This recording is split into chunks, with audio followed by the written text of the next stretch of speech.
أعوذ بالله من الشيطان الرجيم. بسم الله الرحمن الرحيم. والمرسلات عرفا فالعاصفات عصفا والناشرات نشرا فالفارقات فرقا فالملقيات ذكرا عذرا أو نذرا إنما توعدون لواقع فإذا النجوم طمست وإذا السماء فرجت وإذا الجبال نسفت وإذا الرسل أقتت لأي يوم نجلت ليوم الفصل وما أدراك ما يوم الفصل ويل يومئذ للمكذبين ألم نهلك الأولين ثم نتبعهم الآخرين كذلك نفعل بالمجرمين ويل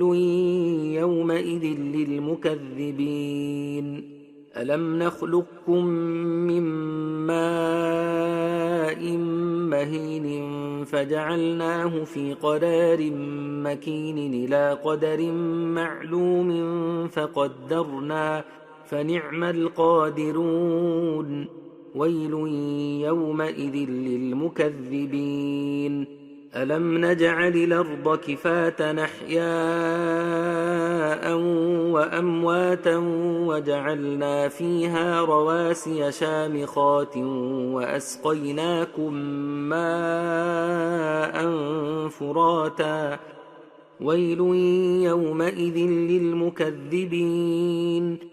انطلقوا إلى ما كنتم به تكذبون انطلقوا إلى ظل ذي 3 شعب لا ظليل ولا يغني من اللهب إنها ترمي بشرر كالقصر كأنه جمالات صفر ويل يومئذ للمكذبين هذا يوم لا ينطقون ولا يؤذن لهم فيعتذرون ويل يومئذ للمكذبين هذا يوم الفصل جمعناكم والأولين فإن كان لكم كيد فكيدون ويل يومئذ للمكذبين إن المتقين في ظلال وعيون